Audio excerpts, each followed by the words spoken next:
ஆ உறவுகளுக்கு வணக்கம். நம்ம இப்போ நம்ம விவசாயி அண்ணன் சுந்தர் அண்ணன் கூட தான் இருக்கிறோம். சுந்தர் அண்ணன்ட்ட எனக்கு ஒரே ஒரு கேள்வி மட்டும் இருக்கு சுந்தர் அண்ணன். கேட்கட்டா? கேளுங்க.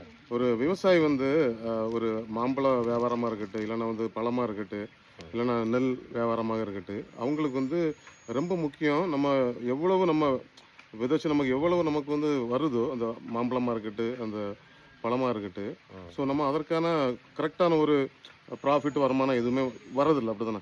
இன்னொரு கண் விஷயம் என்னன்னா, அதனோட அ அ விலை விலை ரேட் வந்து விலைவாசி வந்து ரொம்ப கம்மியா இருக்கிறதுனால, இப்ப ரீசென்ட்டா கூட தர்மபுரி சைடுல வந்து டோட்டல் எல்லா மாம்பழத்தையும் கொண்டு வேஸ்ட்ல போட்டாங்க. கரெக்ட் கண்டிப்பா. தானே? அது வந்து நான் என்ன நினைக்கிறேன் அப்படின்னா, அது வந்து ஒரு விவசாயியோட வேதனைய காட்டுது. அதெல்லாம் ஆமா, நஷ்டப்பட்டுருவாங்கலாம். நஷ்டப்பட்டுருக்கு. அப்போ உங்களுக்கு இதே போல ஒரு நெல்லுல வந்து நெல் வந்து கொஞ்சம் அதிகமா நமக்கு பயிர் வந்துட்டு அப்படின்னா, அத பாதுகாக்கிறது ஒரு இடம் தேவைப்படுது. அப்படிதானே? கண்டிப்பா வேணும். அப்போ விவசாயிகளுக்கு வந்து இதெல்லாம் தேவைப்படும்போது, ஒரு விவசாயத்தை பற்றி விவசாயிகளுக்காக ஒரு அரசியல் கட்சியில இருந்து இப்ப அண்ணன் சீமான் அவர்கள் வந்து தொடர்ச்சியாக ஆடு, மாடு, ம். இந்த நெல் மணிகளை பாதுகாக்கிறதுக்காக எல்லா திட்டங்களையும் வந்து பேசுறாரு. நான் வந்தா இதெல்லாம் பண்ணுவேன்னு சொல்றாரு. அப்படிதானே? சொன்னாரு. ஸோ கண்டிப்பா. எனக்கு என்னோட கேள்வி என்ன அப்படின்னா, இப்போ உங்களுக்கு அவர் சொல்றது எல்லாமே ஒத்து போகுது. கரெக்ட் தானே? ஆமா. ஒரு விவசாயிகளுக்கு அவர் சொல்ற எல்லாமே நடந்தா சாத்தியம் அப்படின்னு. நீங்க வந்து இந்த கடந்த தேர்தல்ல யாருக்கு ஓட்டு போட்டீங்க?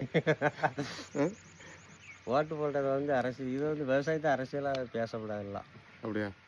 அவர் அரசியலுக்கு கொண்டே போகக்கூடாது. இல்ல, இல்ல. ஆனா நல்ல கொள்கை அவரு. இல்ல. இப்போ பேசுறது அவர் அவ் அவ் விவசாயத்த அவ் பத்தி அவ் சார்ந்தா நல்லா பேசுறாரு. அவர் பேசுறது வந்து ம். எந்த அளவு இந்த விவசாயிகளுக்கு அ அ பயனுள்ளதா இருக்கும். ஸோ அப்போ இந்த விவசாயிகள் வந்து விவசாயம் பத்தி புரிஞ்சு பேசுறாரு.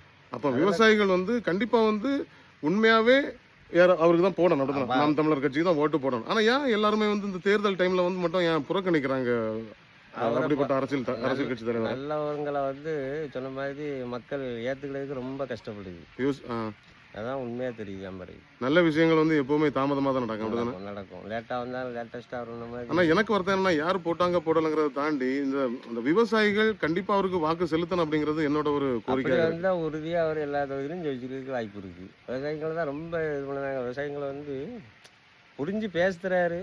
ஆனா அப்படியேப்பட்ட தலைவர்களுக்கு வாய்ப்பு கொடுக்க மாட்டாங்களா மக்கள். ஓகே. அதனால வரக்கூடிய தேர்தல்கள்ல வந்து உண்மையாவே உங்களுக்காக யாரு நிக்கிறா, யாரு பேசுறா, ம். யாரு வந்து இந்த பேச்சை செயல் வடிவத்துக்கு கொண்டு வருவாங்கிறத பார்த்து இந்த விவசாயிகள் நியாயமா பண்ணுங்க. ஓகே.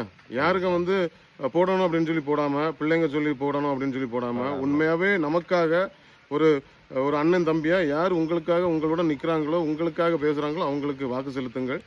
ஓகே. கண்டிப்பா கண்டிப்பா செய்யணும். நம்ம மட்டும் அதுல இது பண்ணதுக்கு வாய்ப்பு இல்லாம இருக்கலாம். நம்மளுக்கு மனசு இருக்கு. ம். மக்கள் விவசாயத்துக்கு முக்கியத்துவம் யார் கொடுக்கா? ஒருத்தரும் குடுக்கறது இல்ல. கொடுக்கறது இல்ல. பேர் மட்டும் பேசிக்கிட்டு தாங்க. பேசுவாங்க விவசாயில